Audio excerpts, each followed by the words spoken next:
Salute. Yeah. Dear Heavenly Father, we just take a moment to acknowledge you, dear Lord, and to raise our words of thanksgiving for the many blessings of life. Get the opportunity to live in such a great country, a great state, and this great community. And I pray your blessings now upon us as we make decisions that might be well informed and for the best interest of our city. Lead and guide us in all ways. In Jesus' name I pray. Amen. Amen. I pledge allegiance to the flag of the United States of America and to the republic for which it stands, one nation, under God, indivisible, with liberty and justice for all.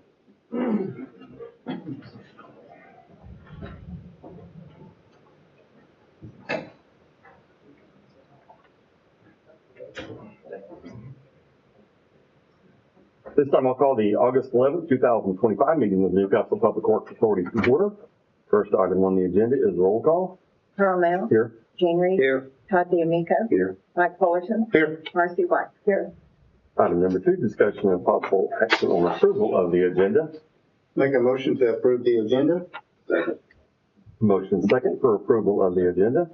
Jane Reed. Yes. Todd D'Amico. Yes. Mike Fullerton. Yes. Marcy White. Yes. Carl Mel. Yes. Item number 3 is citizens' comments. This is an opportunity for any citizen to comment on any matter related to the City of Newcastle Public Works that is not on the agenda. Might remind any potential speakers that all speakers should clearly state their name and address for the record. Comments are limited to 3 minutes per person with only one speaking opportunity. Board members will not respond to comments or questions. Chair may end the comment period at his discretion, and prior authorization is required for distribution of materials or to approach the board. Any public comment concerning the City of Newcastle Public Works? All right, seeing none, we'll move to item number 4, consent agenda. Is there any item any member of the board requests to be removed from the consent agenda and addressed individually?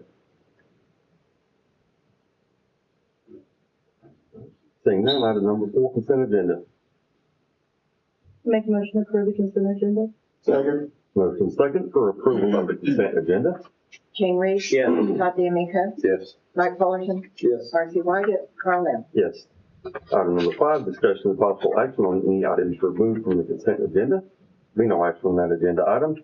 Item number 6, discussion and possible action on adjustment of the utility account number 05-1709-00 and service address of 1937 North 76 Highway, Stockman's, Gillum. Mr. Gillum, if you could approach the podium and state your name and address for the record, we would appreciate it.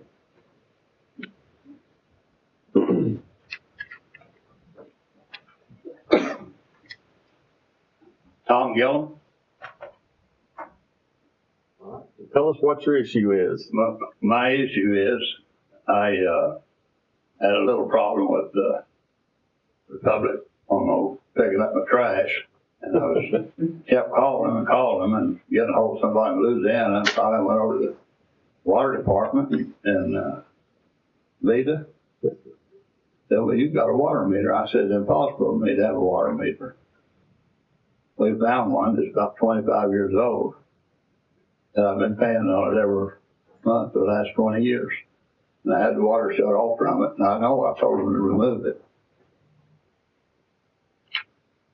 So in your report does, you can only go back 3 years, is that correct? 5 years, yeah, 5 years, okay. We can't go back 5 years. Right. And so there's been no usage based on the graphs that are presented whatsoever. And so you've been building the basic amount. So if it pleases the council, I'll make a motion that we refund Mr. Gillum the amount paid on that water bill for the past 5 years. Second. Motion second for adjustment of utility account. Jane Reed. Yes. Todd D'Amico. Yes. Mike Fullerton. Yes. Marcy White. Yes. Carl Mel. Yes. Thank you. Thank you, Tom. Better 5, better than 0. Have a good evening. Thank you. Item number 7, monthly treasurer's report. Hi, everybody. This is reporting on the first month of our fiscal year completion. So the ideal execution rate is actually only 8.3% of this time. So on the general fund side of the house, revenues are running ahead at 12.8%. Expenses are at 9.2%, so those are within our expected budgetary amount. On the capital improvement tax fund, revenues are exactly 8.6%. Expenses are only at 6.3%. Those are both within our expected budgetary amount. For the EPWA side of the house, we finished the month on revenues at 12.5%, being ahead of expected budget amounts, and the expenses are at 18.6%, of course, exceeding our expected budgetary amounts. That is due to our OWRB project, the wastewater treatment facility, that tends to push things kind of schedule as far as averages go. The fire department tax fund has brought in a little over $112,000. We have spent a little over $200,000. So far, our extra tax, or the fire department tax, has covered 56% of the cost of our fire department. At the end of the fiscal year, at the end of July, we have borrowed $766,000 for the wastewater plant. 47 million. Yes, million, sorry, I wish it was thousand, I suppose. The zero. The meter, we borrowed 2.7 million. Both of those are still open. Kevin did tell me that the wastewater treatment facility should be closing soon, so hopefully that will be done soon. For the month of July, sales and use tax came in at $898,000. $748,000 of that was sales. $151,000 of that was used. We end the month 3.4% higher than our expected budgetary amount. However, June 2025 was 10.4% less than June 2024.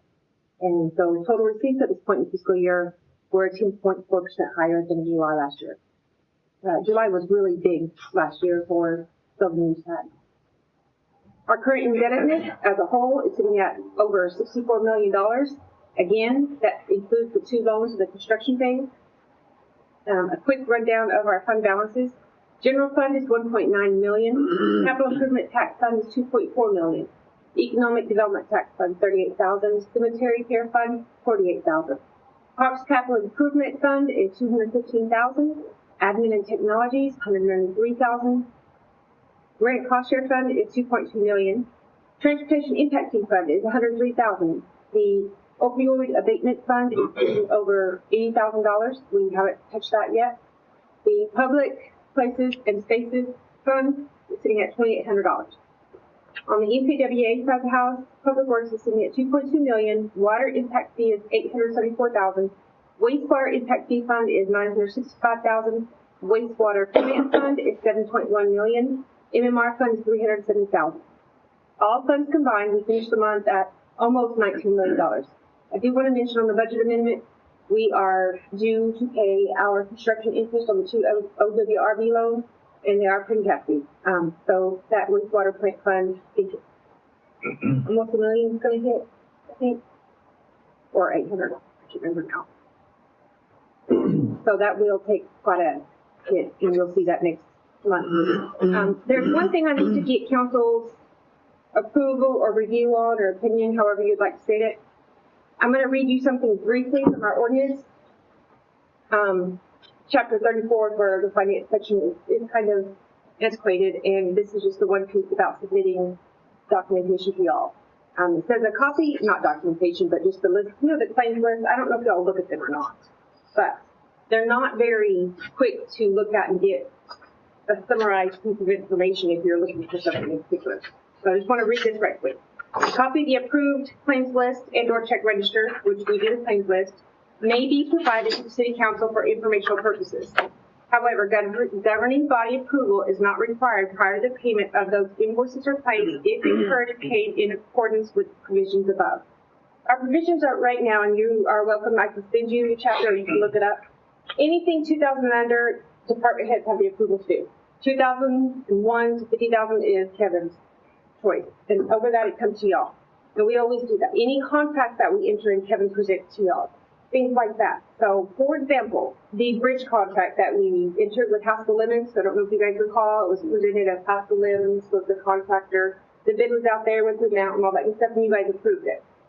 This is my question then. In your opinion, is each invoice supposed to come to y'all before payment? And I ask this for this reason. I've received conflicting information both ways. I have treated it as such that you guys had previously approved this project, therefore approving the expense of the funds. So when we get the bill from the customer, provided it is signed off by the appropriate personnel, whether it be the engineer for the project or the appropriate department head, whichever the case may be, then I pay it.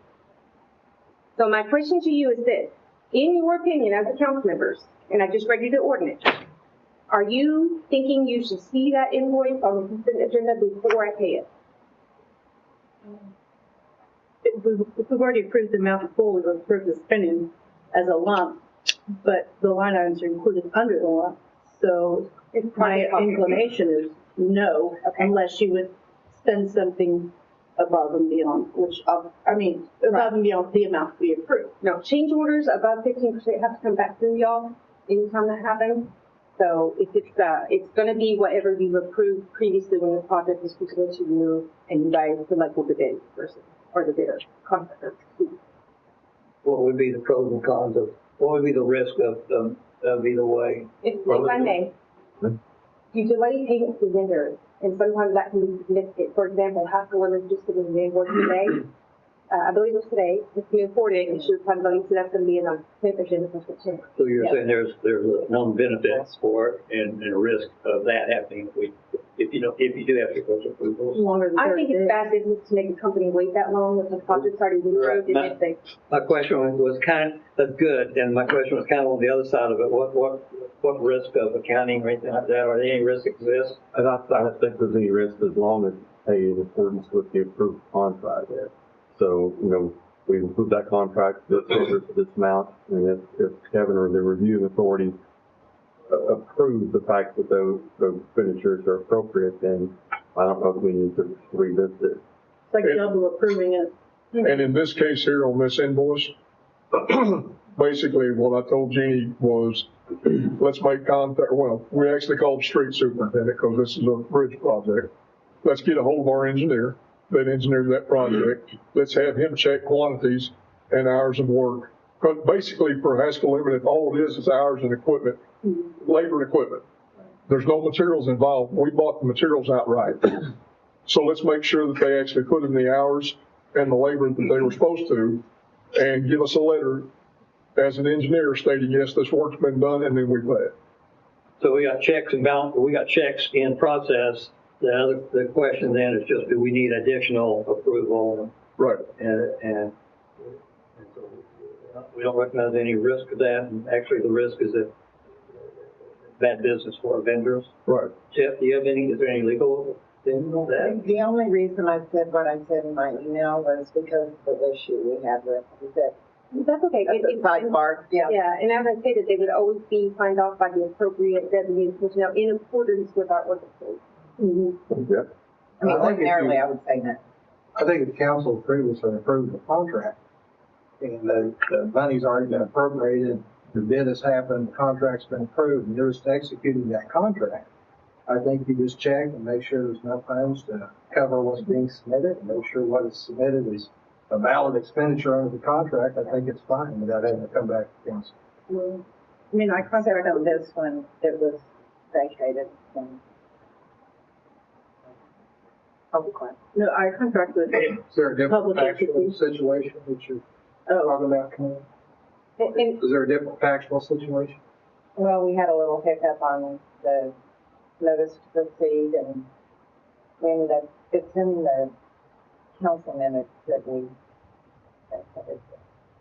then again, I am talking in general too with all the projects because I have received direction in both directions. This was just an example of one that I received just today, right in for account. Yeah. No, I mean, I think my entities that are like public trust and stuff, they approve my contract, but they don't have to go every time they pay me every month in my contract and get board approval. Once it's approved, they've approved it, won't get out and go, So, The only thing I would see is if you had a change order, that would be the only thing, which would be Right. an increase in the. And that has to come like that. But you said that has its own separate piece of, If it's a change order more than 15%, it has to come back to y'all. that's fine.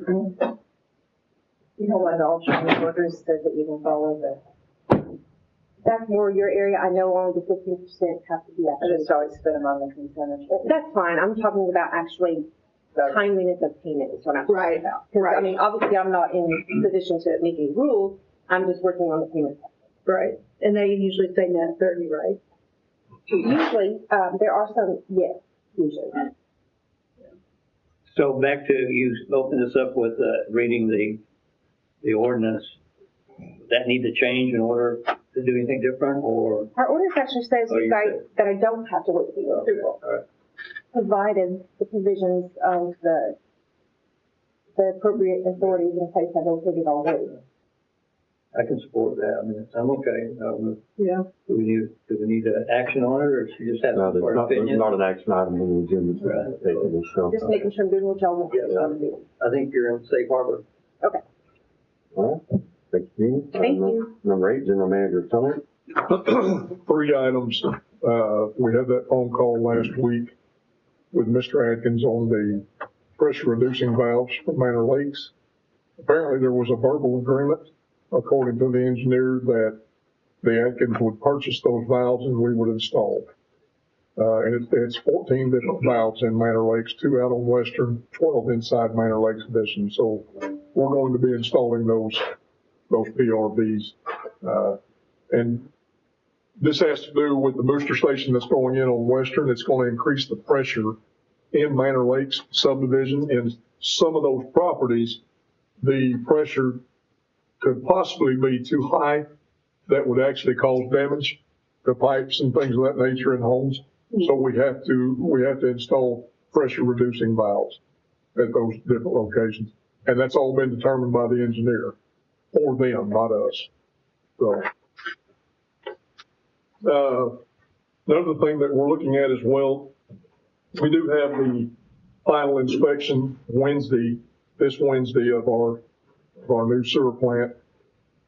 One of the things that has not been completed out there, and I had a conversation with the superintendent this morning and then sent an email to Sullivan's Engineering. The effluent line runs almost to the river, but not quite to the river. It's about 40 to 45 feet short. And also they have not installed a head wall at the end of that pipe. So I sent an email to Sullivan's and said, where are we at on this with the contractor we hired?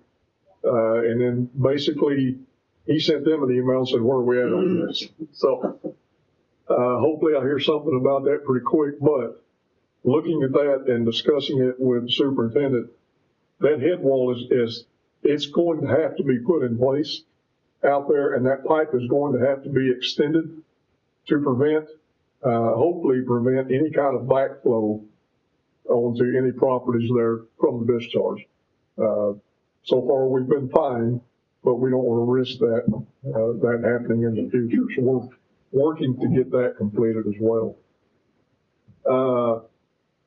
I think I covered my 3 things: the inspection, the effluent line, and those valves. Was that just an oversight, Kevin, or they just? No, it's not an oversight. They know that they're supposed to do it. However, they weren't able to get in down there back in June because of the floods. The water had backed up so far that it was just way too wet for it's been dry for quite some time, and now you can actually drive down to the pipe. This needs to be done. So I'm trying to get that done before the fall rain set in. So, and here we are. So, anyway. Too late. You mean the August rain? Yeah. That's all that. Okay. Item number 9, any trustee comments? Item number 10 is adjournment. Motion for adjournment? Second. Motion second for adjournment. All in favor say aye. Aye. Opposed? We are adjourned.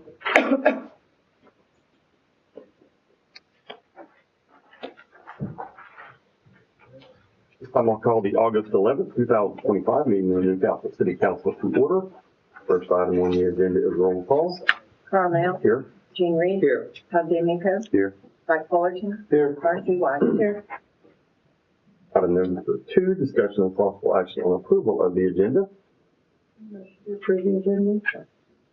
Second? Motion second for approval of the agenda. Jean Reed. Yes. Todd D'Amico. Yes. Mike Fullerton. Yes. Marcy White. Yes. Carl Nell. Yes. Item number 3, citizens' comments. This is an opportunity for any citizen to comment on any matter related to the city of Newcastle that is not on the agenda. I remind any potential speakers that all speakers are clearly state their name and address for the record. Comments are limited to 3 minutes per person with only one speaking opportunity. Council members will not respond to comments or questions. The mayor may end comment period at his discretion, and prior authorization is required for distribution of material or to approach the council. And public comment concerning the city of Newcastle for items not on the agenda. All right, seeing none, move to item number 4, consent agenda. Is there any member of council that desires any item be removed from the consent agenda and addressed individually? Could we just discuss briefly item I? Yeah? All right. Any additional items to be removed? All right, I'll make a motion for approval of consent agenda as amended with item I removed. Motion second for approval of the consent agenda as amended. Jim Reed, Yes. Todd DeNico, Yes. Mike Fulton, Yes. Marcy White, Carl Nell. Yes. Item number 5, discussion of possible action on any items removed from the consent agenda. Item number 4I, approval of purchase of 3 storm sirens for $82,530 with a 75% reimbursable grant, siren location study for $4,407 with a 75% reimbursable grant. Sorry, that didn't even take up time. No, that's fine. How can we not talk about new sirens going in? So, so I know we knew about these and they were coming and we're approving it. Are they installed already or No. going to be installed? And remind us where they're going now. Is it adding to our coverage? Yes. Obviously. It is adding to the coverage, and yes, these were approved back in July 1, as part of the budget. Because of the monies that we're gonna have to spend. One will actually go on, 32nd Street and 62, maybe just back to the east, which will capture, the ridge down there to cover them. There's another one, I believe it's 32nd, I may be wrong, could be 24th. There's also one going at 16th and 62 southeast that will capture Farmington Addition, will capture, Brush Creek, which is now Lakeview or whatever. And then the third one, if I'm not mistaken, it's going on the northwest side. I'd have to look at a map again, Gene, but I think it's out, it may be out west a little bit of Council. Okay. Or anyway, it's going to capture more of the west and northwest side is where that one's going.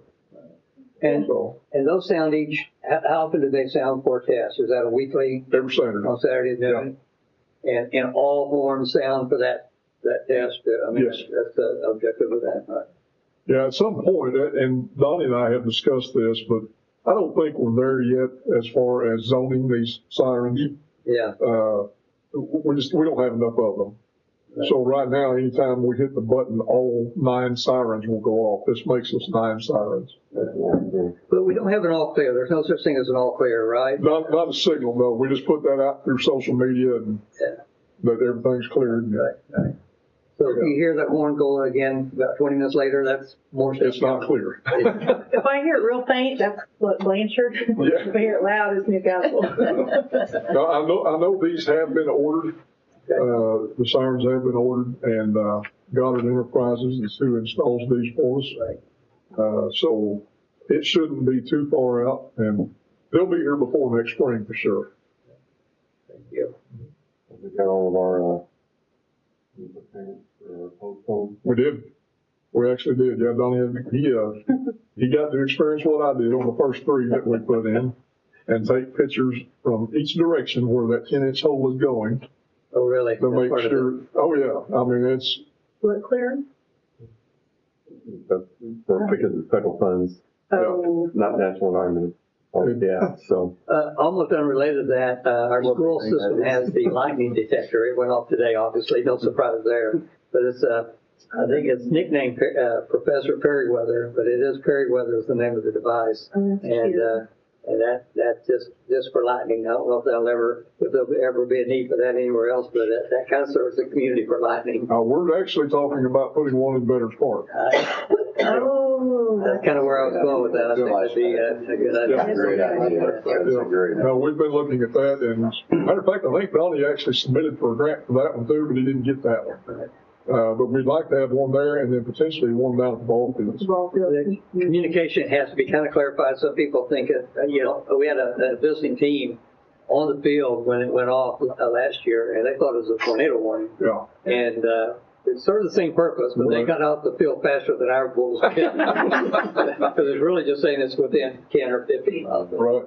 Gee, that new field's rubber now. Excuse me? Their new field's rubber. It's all good. Yeah, you're safe. That's what I told them. What does the sound, Lay on. what does it sound like compared to, I'm surprised I don't hear it myself. It's very close. It's very close to tornado sound. Yeah. Okay.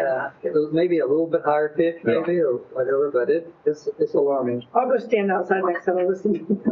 In the lighting. In the lightning, yes. When we get to one of the parks, you're here for sure. I will for sure. Thank you, Kevin. All right, I do need a motion for item number I move to 4I. approve item 4I. Second. Motion second to approve of item number 4I. Gene Reed, Yes. Bobby Nika, Yes. Mike Fullerton, Yes. Marcy White, Carl Nell. Yes. Item number 6, discussion of possible action on recommendation of planning commission. Item number 6A, public hearing discussion of possible action on application for amendment to the 2040 future land use map from general commercial to mixed use residential by R&R Land Development LLC. The River Village is located in the southwest quarter of section 33, township 10 north, range 4 west, Indian Meridian, Frank County, Oklahoma. Property address northwest 32nd Street and Riverfront Drive, Newcastle, Oklahoma. This is being continued by the planning commission. Being no action on this item. Item number 6B, public hearing discussion and possible action on application for rezoning from PUD ordinance number 894, planning and development, PUD planning and development by R&R Land Development LLC. The River Village is located in the southwest quarter, section 33, township 10 north, range 4 west, Indian Meridian, Frank County, Oklahoma. Property address northwest 32nd Street and Riverfront Drive, Newcastle, Oklahoma. Case number R2025-005, continued by the planning commission. Being no action on this agenda item.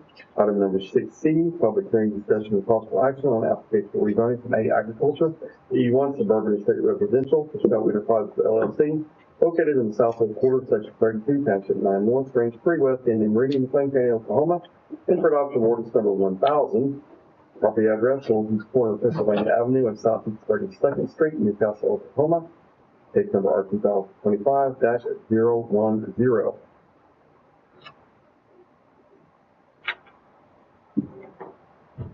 Good evening, Janae Greenlee with the Newcastle Planning Department. This is a request to rezone from A General Agriculture District to E1 Suburban Estate Residential District for Snow Enterprises LLC, located at 3317 Southeast 32nd Street. This application is to rezone, like I said, to E1, currently ag. The property owner would like to take out about approximately 2.25 acres of the over about 100-acre property. And this is an aerial on your left-hand side of your screen. The current zoning, as you can see, there's currently E1 to the east of this property, and it is estate residential. Does not require a land use plan amendment. The previous property owner, when they sold this land, wanted to keep a portion of this property that contained the pond on it. When they did the survey, they are creating this tract here, and to be able to have the correct lot area, they needed to rezone to E1. Planning does recommend approval of this request, and Planning Commission made recommendations for approval with a vote of 4-0 for R 2025-101. Sorry, 010. Any objections to it stated? There was not. And I do apologize, the applicant let us know that they are out of town today, so they cannot be able to be present. Any public comment concerning this agenda item? Yes. Please state your name and address for the record at the podium. So Keaton Mullinex, current resident of Norman right now. I'm actually the landowner for the Black Square due west of there. Okay. And so, no objection to that at all, not that that matters, but just state a couple concerns. Currently, there's a private easement to the west of my property line. It extends from 33.5 foot from the road to, I believe, a 50-foot mark. And so just want to recognize that. And then the concern with, you know, if this is going to be a residential area, the water line actually ends to the west of the intersection. And there's only about, I want to say, the 16.5 foot statutory easement there to get water to that quarter section. And so there could really be a lot of congestion for water meters over there. So not objecting to, you know, the residential rezoning or having more houses, which is good for the city. Just really concerned with how you deliver water to those future residents. And that's something that we looked at, that the ownership at one point in time had the intention of developing that entire tract in residential. At that point in time, I knew the water line, upgraded water line would have had to be provided. We looked at options on getting water coming across the south side of 32nd Street. We did not find any willing landowners that were willing to allow us to put water through there and give us easement. But if that was to develop any further for further residential use, you are absolutely correct. And to a point that it required platting, then there would have to be improved water infrastructure to go do that. So that's the development. Yeah, Sure. Makes sense. Thank you. Any other public comments? Comments or questions from council? It's my understanding, more than likely, the bulk of the remainder of that will stay as, the intention is for it to stay as one large drive. That's correct. So, That is what the applicant had told me, that they are going to build one single family house on their tract. You can see, so the original owner, the Ellisons, are keeping this portion on the east side. And the remainder would be Snow Enterprises right now. And you stated it perfectly, yes, if they're going to build more than what the zoning allows and it requires plating and they divide it more, there'll be other requirements. They will be required when they do the lot split to provide that, inclusive of that 50-foot easement right-of-way dedication for future utilities and road expansion. So we're gonna have, I guess we're having a bump out here for the 50-foot addition, or to get to 50-foot. So they have the 30-foot statutory right-of-way, and then on their side, they would be required that additional 16.5 feet. and like Ms. Bowman said, he provided a total of 50 feet across his, his lot split. So that 5 acre tract, It's only 16.5 feet. Yes. Oh, It's- on mine. yes, on their side. on their side, okay. Near the one to the west? The west. Yeah, that 5.23. Okay. That was done when it was under the ownership of the Ellison. Where does the water line stop now again? Pennsylvania. Here. Stop short of, It stops on the west side of Penn. And north side of 32nd.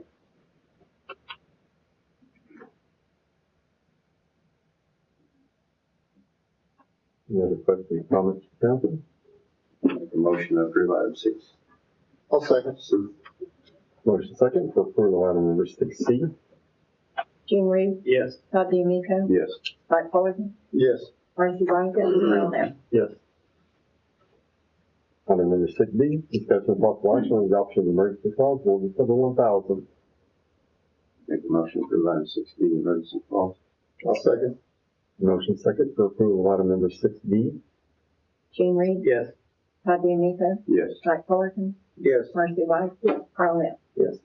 Item number 6E, discussion of possible action on adoption of ordinance number 1001 for amendment to the Newcastle Code of Ordinances, section 153.081, C1, C7, and C8, bridges and culverts regarding materials used, culvert standards, and in treatment standards. This ordinance amendment addresses subdivision regulations, chapter 153.081, C1, C7, and C8 under bridges and culverts. The highlighted yellow is what has been added to this ordinance amendment.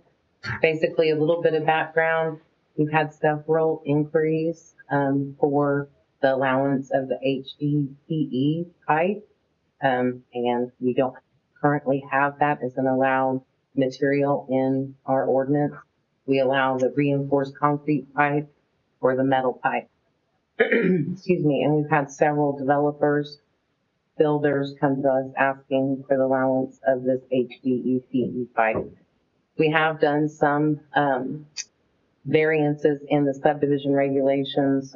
A specific example was in the Pachella edition, where the developer requested to use this pipe, and through the platting was able to get that variance allowance through the subdivision variance process, with engineering and the specs being met for that.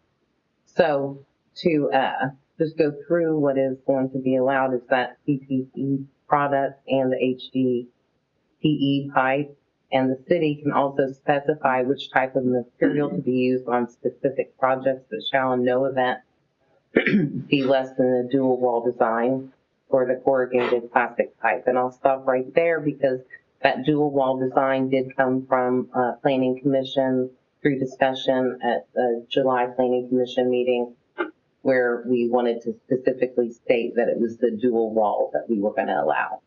The culvert pipe, regardless of material, must be installed per the manufacturer's specifications. Also, as in I stated, the 7, C, and D are added for driveway culvert end treatments, and the update to our Appendix A. Excuse me. Currently, our appendix only allowed for slope wall end treatments, and we are going to change that to allow head walls on local streets, anything less than 25 miles an hour. Also, the driveway profile across the roadside ditch culvert shall avoid abrupt changes in vertical grades that may negatively affect drivability and appearance, meaning that there can't be a hump when they do the top backfill over the pipe, so that way you don't have a hump in your driveway. And then also residential driveway culverts on local classification street with posted speed of 25, just like I just said, may have either head wall or slope walls consistent with the standard detail in Appendix A. So this on the screen now, on the left-hand side, we consulted with our consulting engineers, WSB. Grant Moore specifically, he's the stormwater engineer. We discussed this option with him, and so he wrote a letter, gave us an outline of basically that it needs to be installed per manufacturer specifications.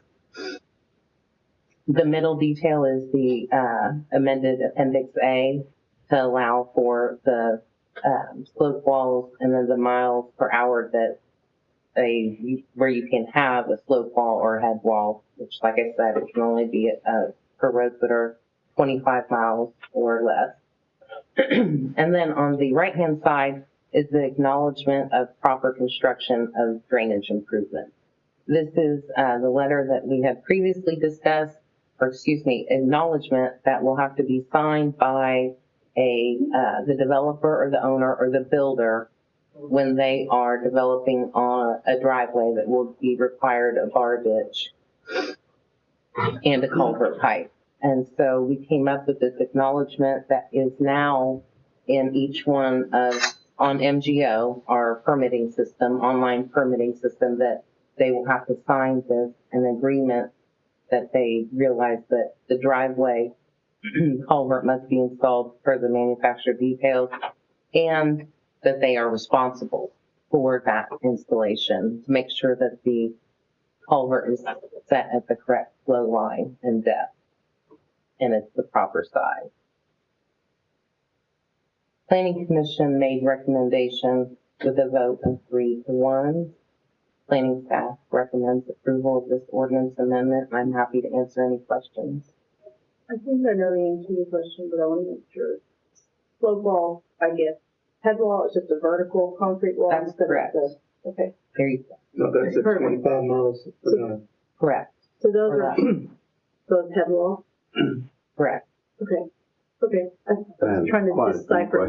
And they're remarkably dangerous if you were to veer off into that. Is that the idea there? That is correct. So you can see, I mean, these are all local streets, and there's a picture of a slope wall in treatment. That's because that is what our detail currently had. But You know, funny you should say that. I've run into a head wall before. But Of the course you ceiling have. was much higher. Fell asleep. Oh, that's good. Can I It's bad. can I have the floor? It was bad. Good. Very good. I'd like to share my screen as well and have a conversation tonight. Is that okay? I think if I push this button, it shares, right? Yeah. We gotta take a second. And on the right. Oh, here it is. Okay. So done quite a bit of research, but let's run through just my notes and then we can dive into what I have.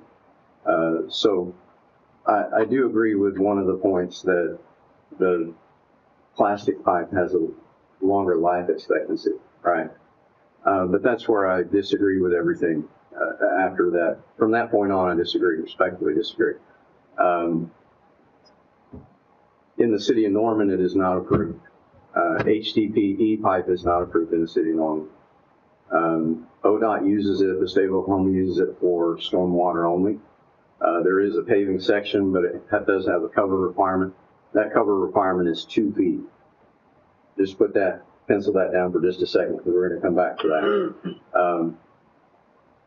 Again, HDPE is not allowed, though, in Norman, Oklahoma City, Edmond, Choctaw, or Blanchard. There is a different type of pipe you have listed here, which is the PP pipe. But there's a difference between HDPE and PE pipe. I'll get to that in a minute, too.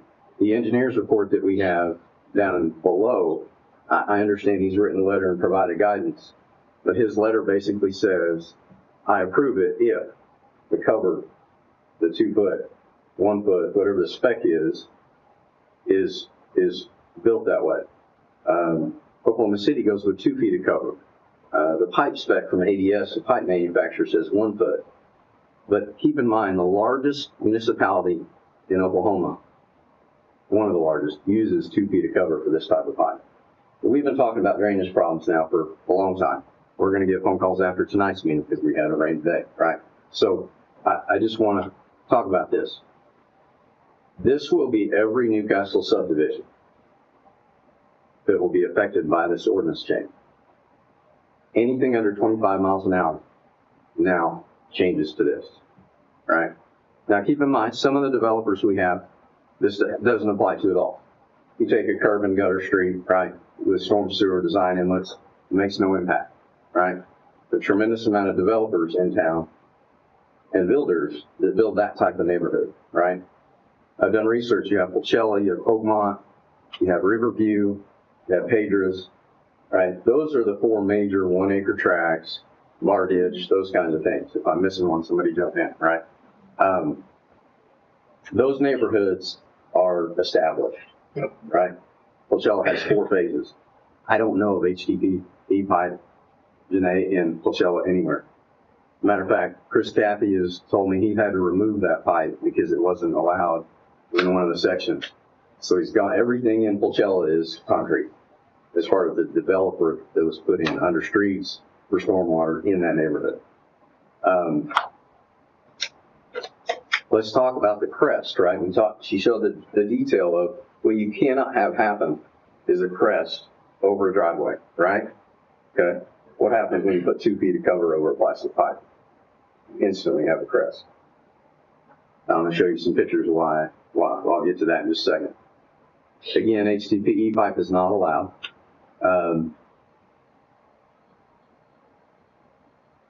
Again, stormwater only in certain municipalities. How are you going to mow and maintain around that if you don't put a 4-to-1 slope with that in treatment? Let me show you a picture of what that becomes when you don't have any kind of end treatment on a pipe. There's your pipe. Oh, I see, you no entry. Yeah. Show the concrete on the back. Right, there's no concrete on the other side. There's no cover over that pipe. That's not a driveway culvert, correct? It's not, Yeah. but it's an example of just a pipe with zero cover. It should have, it's in a right of way. Public right of way. That Johnson grass doesn't allow that pipe to do its job. So you've eliminated all of the cover responsibility in the ordinance. You said you can do a head wall, which you can, so you can transition from slope to head wall, but you also say in the ordinance you can do nothing. That section is, get back to it in a minute. But here's my concern on the engineer's letter, right? We've established that in the last meeting we talked about it, we don't check grades. We don't check elevation of pipe. Our inspectors aren't going to check cover, right? We're going to put all that onus on this copy of this document that says the developer and the owner need to sign this. And that ditch and that culvert is their problem. This doesn't have, and I don't know if the builder that has driven all this is here tonight, but it doesn't have the builder's name at the bottom for him to sign. The builder's off scot-free. So, let me keep going. Here's the 2 foot. How are we going to abide by that note that says the profile should not have abrupt changes in grade resulting in a hump or a dip? How are you going to do that?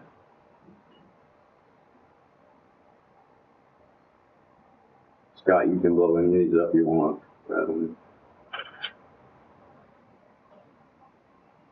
This is oak moss. See 2 foot of cover there? I see the width of the concrete driveway at the top of the corrugated metal pipe. Give me another one in oak moss.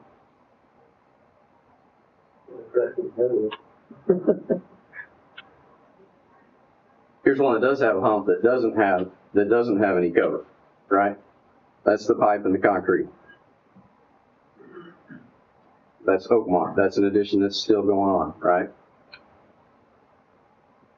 There's another one. You have room for cover in that bar ditch? Do you have room for cover in that neighborhood that's established that the developer built those bar ditches years ago, months ago, however long ago? He didn't dig those bar ditches out 2 feet lower. Wouldn't that then preclude him from being able to utilize that pipe?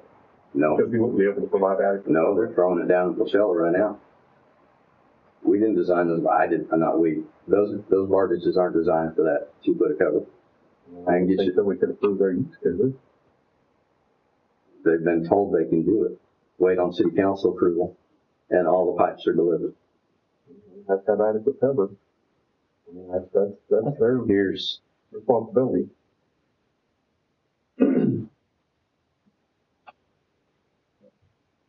Here's another one that has a little more cover, right? Sort of. You can't see the depth of the concrete though. I mean, the concrete's 4 inches thick, right? So that's what shall have the same problem here. The ditch isn't covered, is getting filled in. Get another one in Coachella. Right. Get another one in Coachella. Right. Todd, I'm probably the only one in this room that's not 100% sure what you meant by cover. Talking about the cover of the pipe? The depth. So Mike brought it tonight, but I can get there too. What Oklahoma City requires for this type of pipe, if it's allowed, you get there, it's page 292.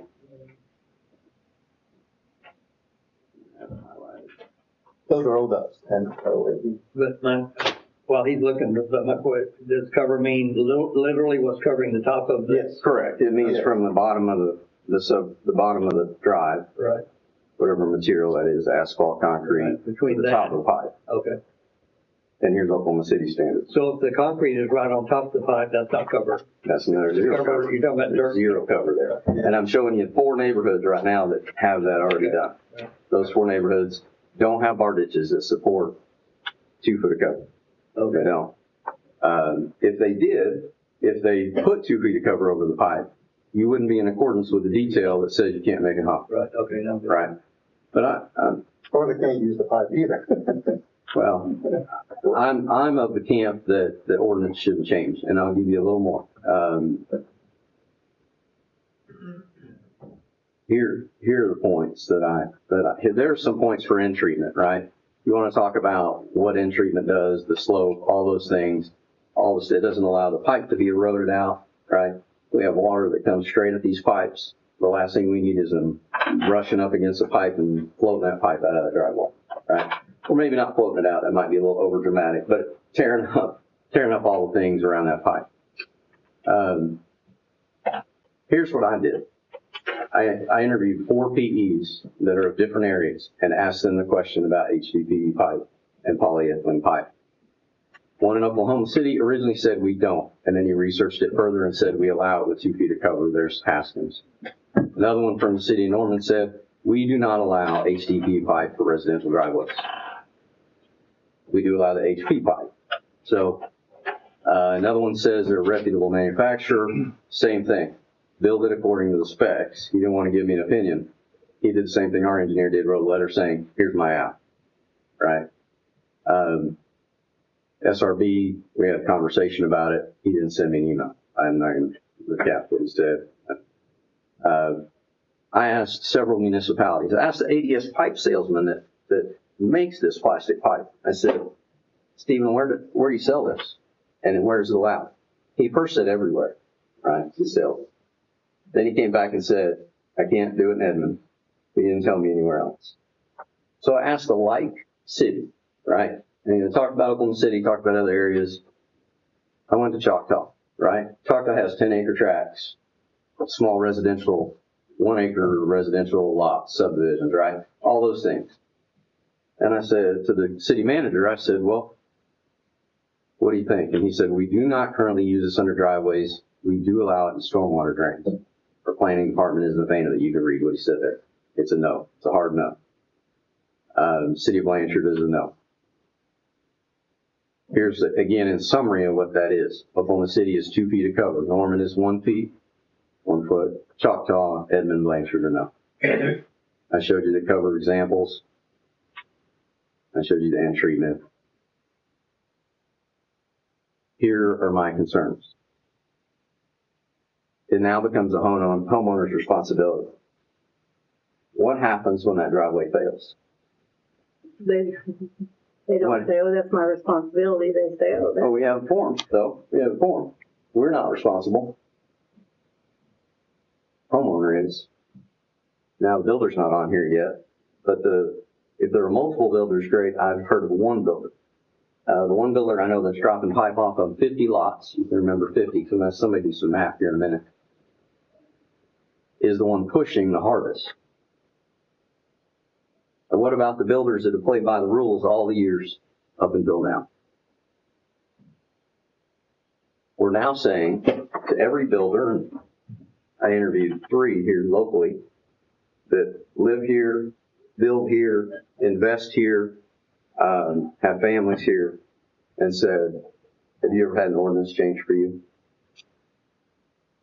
The answer is no. Now they've gotten variances. We've done things for them. I get that, right? I'm not saying we don't do nice things for other people, right? But here's what you're opening the door for. You have a builder that has asked for this change, and we are considering an ordinance change for someone who doesn't show up in an ownership search in Newcastle.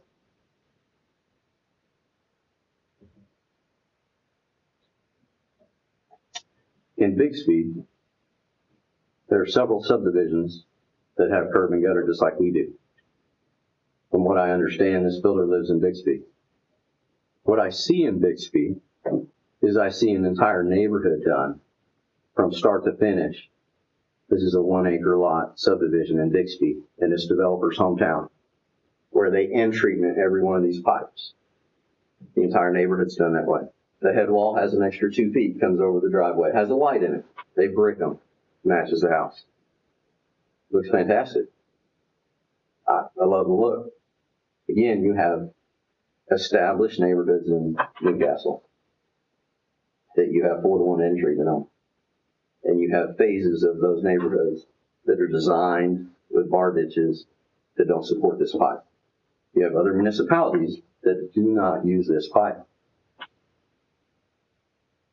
And I'm gonna end here in just a second, I promise.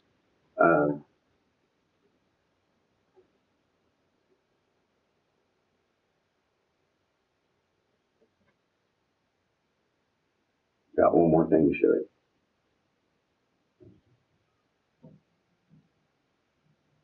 You know, I thought, well, maybe I'm just being hard on one builder. Anybody, take your phone out and do 50 times $500 for me. If you can get there, tell me what the number is. Right. The plastic pipe is half the price of corrugated metal. Well, that was my first question when I read it was. So a builder that has 50 lots in one subdivision right now means a lot to him. There's a reason he's pushing staff to change the ordinance. I don't appreciate the push on staff, actually. And here's what I don't appreciate. Go do it in your city. Don't do it in ours. Well, along those lines, my question was, what's the gold standard? Is that what we already have set? It is. And what's the gold standard? Are we using it or gone below the standard? And then who else is doing this? Those were my questions when I looked at it. Here's a seasoned neighborhood in Bixby. Not one that's 6 months old, not one that's a year old. Now put yourself in this homeowner's shoes. The builder's long gone, right? This particular builder is on every billboard from here to Branson right now, is pushing for this ordinance change. This neighborhood is past the 1-year warranty of the home. This is plastic pipe. Now, I don't know if this builder built this one or not, but you can see this on Google if you want. I can send you the KMZ file. I'll take you right to it. You see what's happening there? It's getting replaced. The driveway on each end is getting replaced.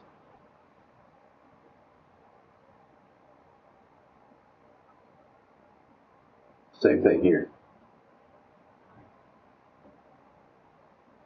Why would we change an ordinance to make something that harms a citizen or resident of Newcastle down the road when other cities don't do it?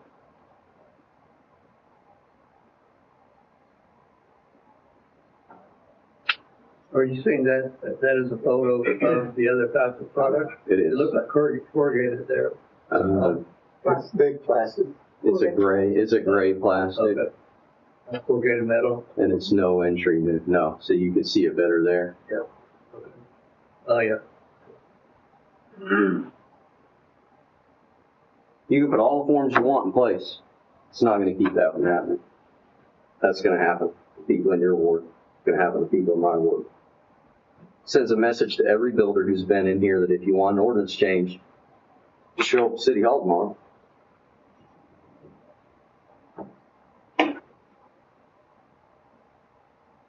Well, I don't feel like we've done that with everyone who comes to City Hall. However, I mean, I don't know that we do. I think I follow your point. You could get to that point. It could indicate that. So this may be worthy of consideration. But I will say, I've always felt pretty comfortable with one of the developers you just said, and one of the things he always asked me is, I follow the rules, please. All I ask is that you allow all the, make all the others too. And I think we do more the last 5 years than we did for about 10 years. So I do appreciate that part of the argument.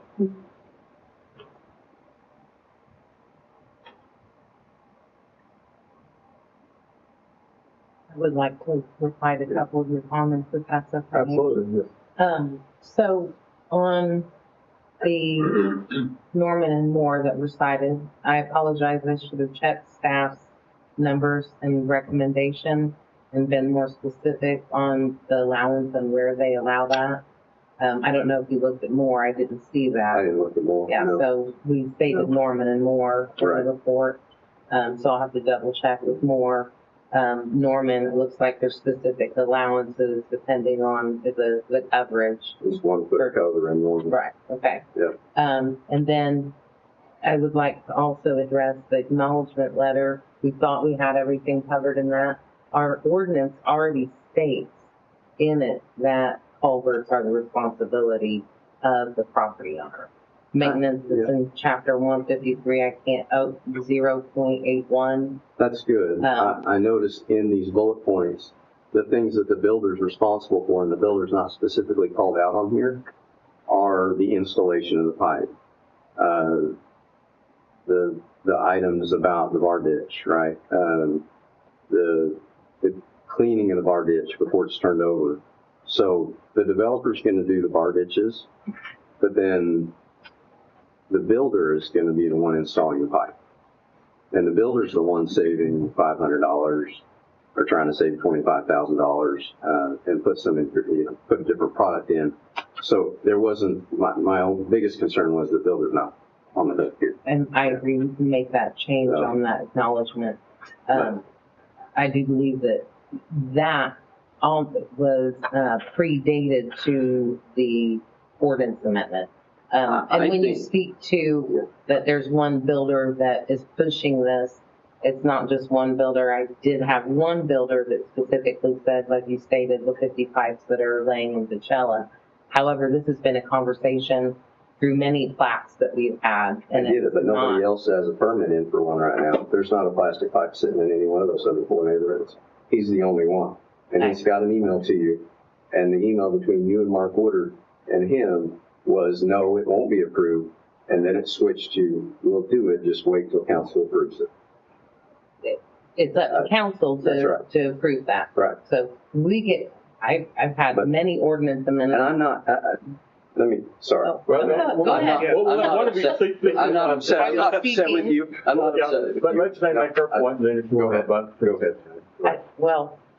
Like I said, I've had several, just not on pipes, but a lot of different amendments that have come forward that are chapter 153 and 154 don't address. I mean, I can't off the top of my head go back to every single one of them, but I know that we've had many ordinance amendments that have come up because something isn't addressed or there's conflicting ordinances between 153 and 154, or even in chapter 153, where there's conflicting language and amendments in the ordinance and calls for an amendment to clean it up.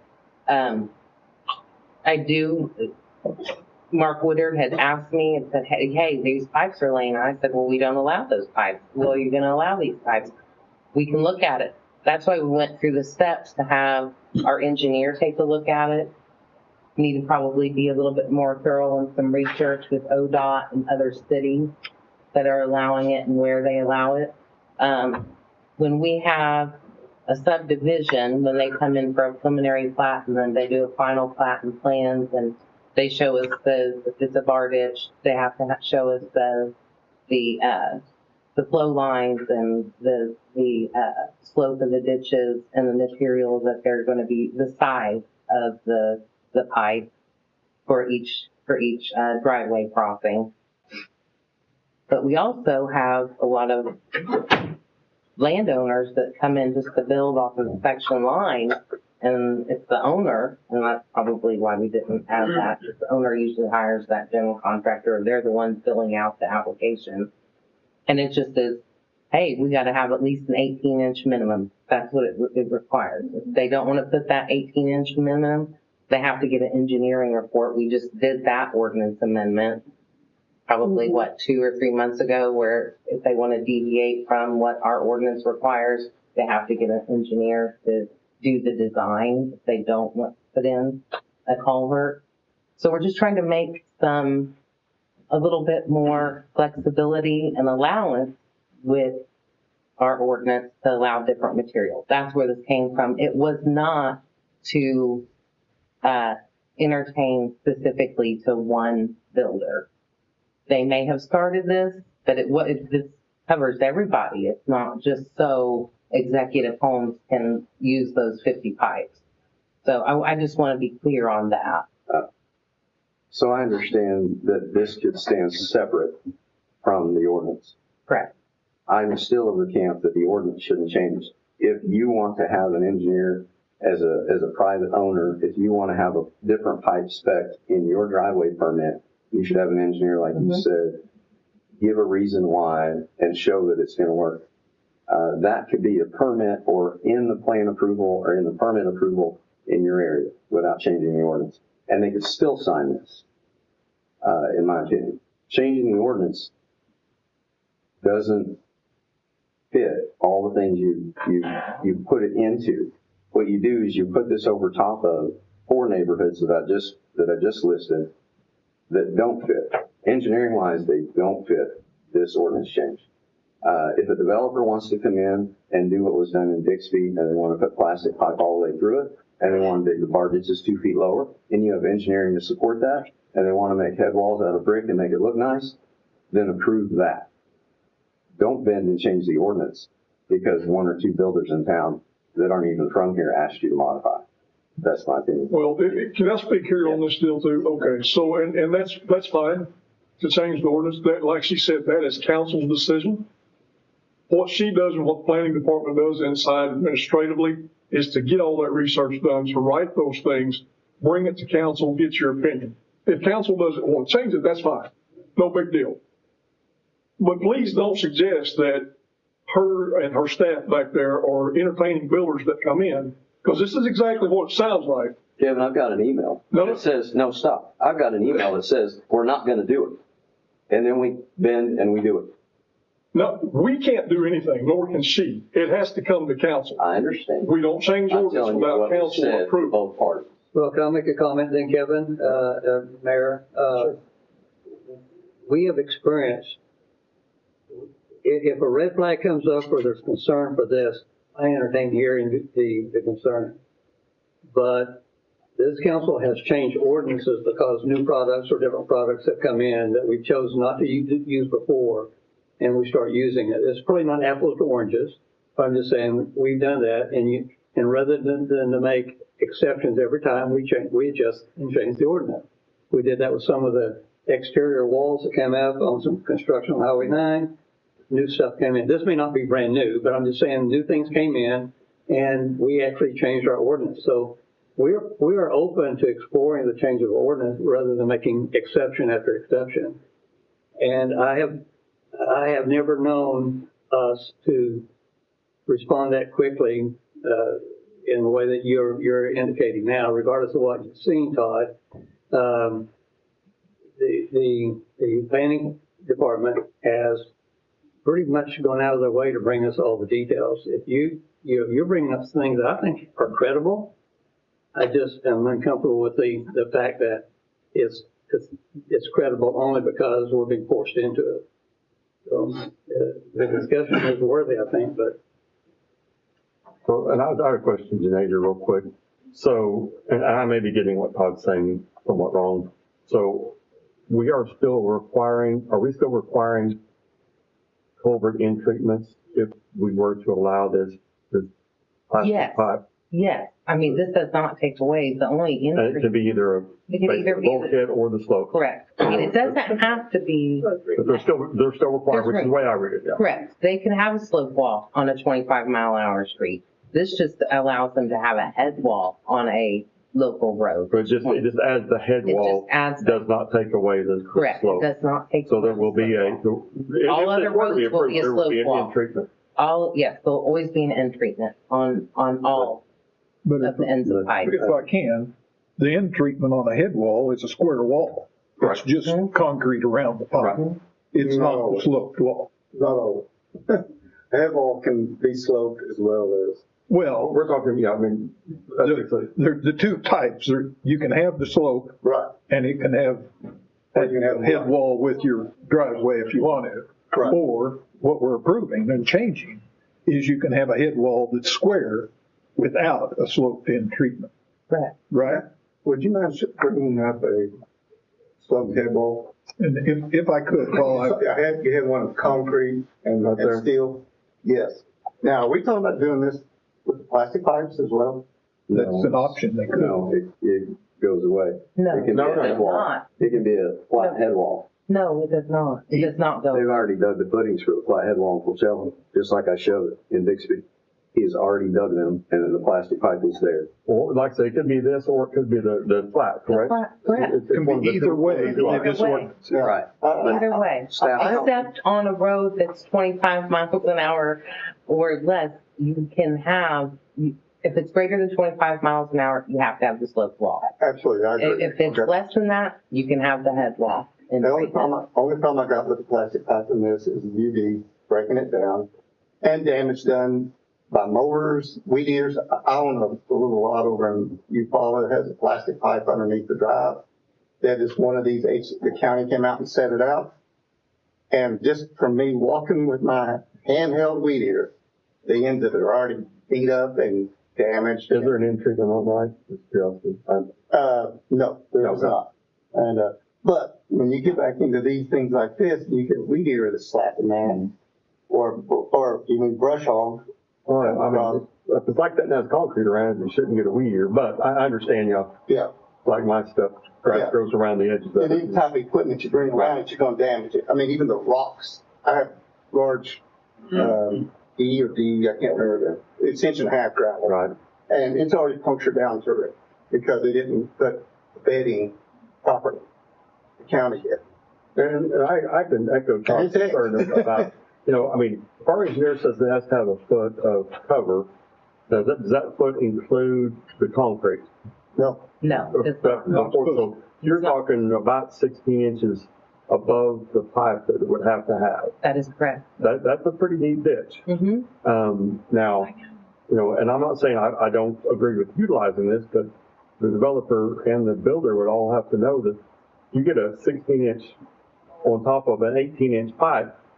That makes, you know, I don't like to do math in public necessarily, but 16 and 18, that bottom of that pipe's going to be a good ways down in the ditch.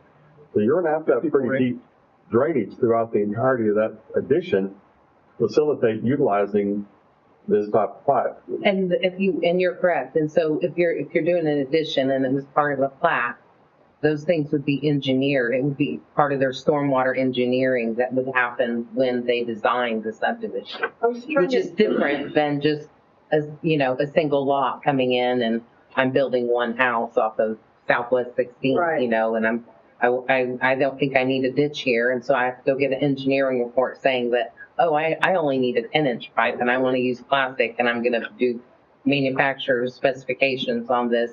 And then we would review that as part of the building permit process, which is we still do with anything that's in a subdivision, each individual permit. But then you have the plat and the paving and drainage plans to look at that should support with their design, whether they're using the plastic pipe, corrugated metal, or the reinforced concrete pipe. Well, I was hoping you could have a picture of what it would look like if it was buried as that, because I'm trying to envision. I would like to also, But here- one more thing that I would like to finish saying too is that, and this was a discussion at Planning Commission as well, the difference, the point that Councilmember Fullerton brought up about the end treatment, and if it doesn't have the proper end treatment on it, plastic more susceptible. We also have that, if you go and look at some of the metal pipes around town, you will see the deterioration on metal pipes, the rust, the bending, you see they get smashed. So I think each one has its pros and cons. However, I would like to Mr. Councilmember D'Amicchio's point is to look at more in depth with what other cities are doing and be a little bit more specific on where they're using these pipes, because you showed a pipe that was not really under a driveway, and most of this and what we're doing is in driveways, not for stormwater pipes. And like I said, you know, those come through the subdivision process and platting, and if they come in and say, hey, we want to use this pipe for our stormwater in a new subdivision, then that would have to be analyzed and reviewed by our city engineers. What's the other requirement for corrugated metal? Pardon? There, Cover requirement for corrugated metal. We don't have a Don't have one. requirement. there's not. There's not. Because, It's the weight of the plastic. Yeah. It's it's, I guess, a little bit more buoyant than, Actually, can you pull up our driveway standard? As you're It doing actually that, does have cover over it. Yeah. If you, can you zoom in on the pipe that's in the middle? You see the, it has The an 6 appearance, inch it has an metal. appearance of coverage. 6 That's inch. my argument. Sorry, That's go ahead. concrete and asphalt. So it's a 6 inch, when I was talking cover, I thought you were talking about the subgrade and then the rock Yeah, on it was. top. So this has, the cover requirement is the asphalt and the concrete. I thought you were talking about well, aggregate. that's what I'm getting to, is that we can't even get them to install the pipes correctly right now, Amen. Right. because they're not putting any type of coverage over the top of them, except for the concrete. well, and our standard requires a base beneath our road surface. So there should be some coverage. 4 inches, There is. 3/8 aggregate And on the There is, bottom. and Gordon, that's my comment, that's my point, is those 4 subdivisions do not have any cover over multiple pipes in those neighborhoods. That's Matter of right. fact, Those four subdivisions are engineered and do not appear to work for anything other than corrugated metal. I think the only subdivision that you mentioned that has coverage over their pipes are the first additions or first developments of phases of Pachella. And as you go back, I think we're getting out of that there. Some, Pachella, I have pictures of Pachella at the front, and this is at the front of Pachella. Again, you're not seeing 4 inches of the concrete. So there might be 6 inches of cover there. Yeah, right? I think there's 6 to 8 But inches on but there. there's not a foot, and there's not 2 foot like Oklahoma City requires. Well, those are the metal pipes. They are. But And- we're talking about allowing plastic pipe in the same neighborhoods that we've designed or had designed or the developer designed for the current standard, the current ordinance. If I could, can I give a little history of the planning commission's Very concerns? quickly. I'll try to We'll get be back to quick council. because it goes with what we're talking about. One of the issues with this change in plastic pipe is the ditch has got, I mean, if you're gonna have a foot of coverage, our existing ditch design within our easement with the required slopes doesn't give you the depth to put that plastic pipe in. So the part that kind of enforces the hickey to them using the plastic pipe is the fact they can't have a hump in the drive. That's so in most instances, I don't think they can use the plastic pipe, even if we make this change. Now, the other part is that I want to talk about is Carl Evans' comment on this pipe is he wouldn't approve it without a double wall, and that's why the double wall's in there. He uses it, but he uses it temporary. But he said, if you follow specs, and we asked about the specs, and if I remember right, it was 38,000 pound with 2 manufacturer's spec, which is the foot. And he said, if that's what their spec is, then he was okay with it. But we've still got to have it installed properly. And our ditches, as you say, in the existing developments, aren't sufficient to allow that. And I haven't seen any development come in with that deep a ditch. And I don't think they're going to want to. So I think we'll be batting our heads trying to enforce against this. But we sent it to you, but it's got those problems. And with that, I'll say that. And I'll just add one more point because we're talking about cover, and the last comment on the engineering report is that it shall not be in place in locations where the minimum cover requirements cannot be met. And then the last thing is on the acknowledgement. We did put in contractor. I guess that we are, is the builder, the contractor, builder, but we could add builder into that to satisfy that. So the builder is responsible. Nick, could I ask you a question? And then that's between the builder and then the homeowner. I'm with you. I think this document stands by itself, and I think That's this document is great. I think as long as you have all the parties responsible, I like that document. Go ahead, Gene. Can I just back up briefly with the request that came to you that y'all considered?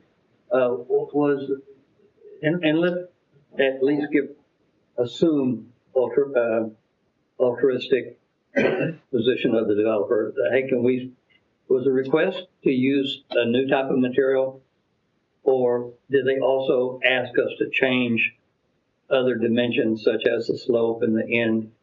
No, they did They not. asked for the change of material. They did ask about the end treatment. Yes, they did. And the end treatment. Correct. And I said we can't do that and prove that end treatment without going forward, and we need to make a variance to that request to allow that in the head wall. so at least one developer said, I would like, I'd like to use this type of material, and I'd like for your ordinance to allow me to do the end treatment differently than The head walls. the head wall. Which, and I'm gonna be perfectly honest, is that a lot of the end treatments that have been done in the past don't have slope walls. In some of these subdivisions that he's pointed out, they have the head wall, in Oakmont. They don't have the slopes. They come down and have that concrete, you see that little kind of little curve that goes over the driveway. And so, it's a matter of enforcement there on how much and what we're looking at. And staff, when we only have 3 building inspectors, I don't have, a construction inspector like Norman in Oklahoma City and Edmond. I don't have I don't have that. I have 3 building inspectors. I understand completely. And My so point is, that's why we came up with the we won't be able acknowledgement. to check the cover, it won't get built correctly, we won't be able to check the slope of the pipe, which we already said last time we can't check. And we won't, there will be only held to, to a document that down the road, the property owner has recourse with them. But that driveway I showed you that failed was over 8 to 10 years from the point of sale of that neighborhood in Bixby. Well, it seems like our ordinances now are not really delivering where we want, because we have, like you said, we have all kind of drainage problems. So that's an existing, it's a challenge for a city like us to get the drainage right. I haven't connected the dots yet that this change would make it worse. It looks to me like we need to make some changes. Well, one thing we have done, Gene, and staff has done this after our previous conversations, is before we give a occupancy permit, when that tin horn is put in, typically it's put in where it's at the bottom of the ditch. What typically happens is by the time that house gets built, constructed, everything comes in and out. Yeah. You get silting into that ditch, and some of the things that Mike brought forward, you've got this much on the end walls of that, or the end of those culverts where that ditch is silted in. So one of the things that's on the checklist now when we go out there, we're not shooting slope on those, but we're ensuring that those ditches are cleaned out before we'll give an occupancy permit, so that the homeowner at least starts with a clean slate of having a ditch that the tin horn is not partially buried in. Because I can't fathom any of these builders are digging down to bury a tin horn in there. And I think they're putting the tin horn in there and silts in before there's any cover on these lots. And so that's one of the issues we've had, is these tin horns that are partially submerged because of the silting that's coming in these ditches, especially on cul-de-sacs where everything runs down towards the end of the cul-de-sac, and you've got all this silt coming down there. So this would require that they make sure that those ditches are all clean before we provide an occupancy permit, and that homeowners then not burdened with potentially having a drainage structure that doesn't function the day they move in. So we're doing that now. We're doing that now. We make. So any of these proposed changes you think lessen that, or? No, I don't think they, and kind of to echo what Gordon said and what I said a while ago, we're going to have to be about 3 foot deep to the bottom of, if this were to be approved, to the bottom of this plastic pipe, it would have to be 3 foot deep. And then you're going to have appropriate sloping on the sides to get to that ditch. So you're gonna have a fairly wide, fairly deep ditch to be able to utilize this to have adequate cover to meet the requirements. I know there's concern from Todd that we won't be out there looking and measuring cover to ensure that this is done properly. That's a concern. That's the challenge now. The challenge, but, that's part of, I guess, certification that it's done correctly. I don't know what the answer is for that. I think even the one that Todd showed in Bixby that failed, that had in-wall treatment on that. It did. The pipe had in-wall. Now, is it the failure because it's a plastic pipe? I don't know. It could have been non-compacted. You could have got in there and would have been the same failure on those edges if it was a corrugated metal pipe. I don't know. I don't either. It didn't look like it had cover, but there was more than one failure. There wasn't just one driveway. But Carl, if we have people come in and suggest a new product, yeah, the developers who have already built here have already gone the old way, but those developers would continue to benefit if it's a good product. If it's a product that's in question, we ought to keep that discussion going. But just the fact that we change it because there's a product out there that costs half the price, if it lasts twice as long, those developers, we would change that, even though developers didn't have the advantage for the last several years. So there's builders in the room. I don't know if we have time to hear any Yeah, we'll take because I'd like to hear. They could fall on either side of this argument, like, dadgummit, I didn't do it, I'd like not to see it done in the future. Or, like Mr. Cathy, he's still building, and so he might be able to say, the next development, I would benefit from that. If they could benefit it from less expense and keep their costs down, that's not exclusively a bad thing. If they do it at the cost of our city, that's a bad thing. So that's why I'm trying to separate. I only have one other point. I've talked enough, and Devin can help me with this because I'm not an expert in this at all. But let's just take the scenario we also talked about. Let's get out of the subdivision mode, right? Let's go into all the homeowners in Newcastle. You own 20 acres and you have a driveway out front. There's a new driveway out front on 76 south of 16th and 76, or maybe just north on the west side. It's got the plastic pipe already in, and it's got asphalt over top of it. Looks like it has, 12 inches of cover, okay?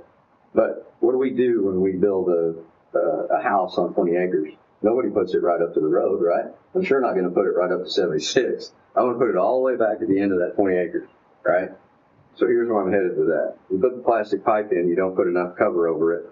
We just heard from Gordon the specs on the pipe for weight. And I looked them up too. You can look at live loads and you can get all that information if you want. The max is around 40,000 pounds. So you come across that driveway in a fire truck. And what's fire truck weigh? Two firemen have told me 40,000 pounds. We're right at the limit of a big truck trying to get in there to service the community. I don't know. I didn't mean to put you on the spot. About 26,000. Okay. 13 tons. The biggest truck we have. With water in it? Yeah. I don't know the weight. Tanker truck. What's a tanker truck weigh with water in it? Tanker's probably about the same, maybe 30,000. So that pipe fails, that fire truck doesn't get in there to serve those people. What do we approve? So that's where my head is right now. If there's a product that we're about to approve that's not a good product, that's one thing. I remember when all the plumbers finally got to use Orangeburg pipe. That cast me out until it didn't work anymore. Yeah. So anyone, you pray for the wisdom of Solomon to catch those things. So if this is a bad product, we don't want to approve it just to modify one person. But if it's a good product for less cost and that person wants to do it, I don't hands down say we can't export. So It's a good product. It may be a good product, but if it's not installed properly, it makes it a bad product. Sure. So that's the question I want to ask today is, at what point in time are we going to have the ability to guarantee that we have the appropriate amount of cover on these? Or are we going to go out once the cover's in, the concrete's down, and we're looking at occupancy, and we go then, looks like people only got 5 inches of cover on there. Right. What do we do then? We're so far down the road. Hopefully, the acknowledgement form has been signed, and then that's when we can say, you're gonna have to not install this per manufacturer details and specifications, and they have to reinstall it. Would this, excuse me, Mayor, would this not be part of the driveway inspection, though, when they're constructing driveway? Yeah, we don't measure, like we said, we're not taking shots of elevations or anything, but yes, they would, But you could measure as to whether or not it's correct, if 16 they inches have, of cover. yes, they could look and measure if they have the cover. You're at the 34 inches, just to the top of the. Carl, you know the process there. You're at the driveway gets poured right before the closing. You're at the end of the process. You got a resident that's buying a $500,000 house, one of those 4 additions, and they're going to the closing and they're excited. They're not pushing the closing. They're going to argue with the builder after the fact and try and get it resolved. It's not going to get resolved. Just my opinion. Well, my That's when we concern usually is, can do a temporary TCO and suffice that, They move running in. that, a lot of different things They with move in. sod, Right. with, I mean, a lot of different things that are non-life safety issues is where we will allow a TCO. But then they move in, but then they argue for a year about well, it. my concern is the fact that if the developer and the builder don't fully comprehend before they start putting these in, what depth those ditches have to be, there's no way to remedy that, except to take that out and put a corrugated steel in to make it work, because there's no way, and they're not gonna dig that entire ditch line out. And if they do, they're gonna screw up the slopes for everybody else. And so, they would have to have a design criteria for their ditches for that entire development that would facilitate at least probably 3 foot of depth to the bottom of that pipe, so you can be able to entertain utilizing these pipes. In a sub, you're saying in a subdivision, In a correct? Yeah. subdivision, yeah. Yeah. The entire subdivision, Would have to be their designed. drainage design would have to be designed to be 3 foot deep to the bottom of the pipe. That's correct. To even let this happen. Pre-planned in phase 1. Pre-planned in the very beginning, the very first Well, that's plat, what I the very was first phase. Well, I mean, not the first phase, but anywhere these were going. Yeah. So from the point of engineering though, it could be already established. Your engineering does not show you're gonna be able to get the depth to even use this pipe. So from the beginning, before you ever We start know. doing anything, Correct. we're not gonna approve those pipes in this, based on your engineering. Correct. You know what I mean? Like, Oh, I mean, yeah. and then it's already been discussed, it's already been clear. Then when you get to the end, I Has to mean, be installed. again, that's gonna be the second time that you have that discussion, if it has to happen. So builders would have to know that if we go with that, then you have to abide by that. The cost has to end up being on them and not to the city and to the homeowner. Well, I think, there was probably some ditching in the bridge that would have worked in. Not the bridge, I mean, I'm not, I know. I'm just going, the line's going like. Oakmont, No, Riverview. Riverview. Riverview had some deep ditches that would probably, this would have worked in. But most of them, like Oakmont, some of these others, this wouldn't have worked in. The ditches just aren't even close to being deep enough. But that would be something like we talked about that we could visit with up front, that, this is not even gonna be an option if you aren't willing to take the extra time and effort to make those ditches. And once you get deeper, then keep those slopes, you're gonna have to go back further. And so, probably a lot more than the savings of the cost of plastic over metal, if you do it right, I guess. There's Riverview, there's one neighborhood there where it's hard to tell because that head wall, you can't see the cover. Yeah. Uh-huh. You can measure it obviously out in the field, but it is hard to see that when they do the head wall and the sloped end treatment. There's another Riverview that is, if you put cover over it, you'd create a ramp. But you're right, the Riverview bar ditches are greater and flatter, and the Bigsby addition, they did all this in and used this pipe in. The bar ditches are really, really wide. I mean, they would have to be to keep them slope now.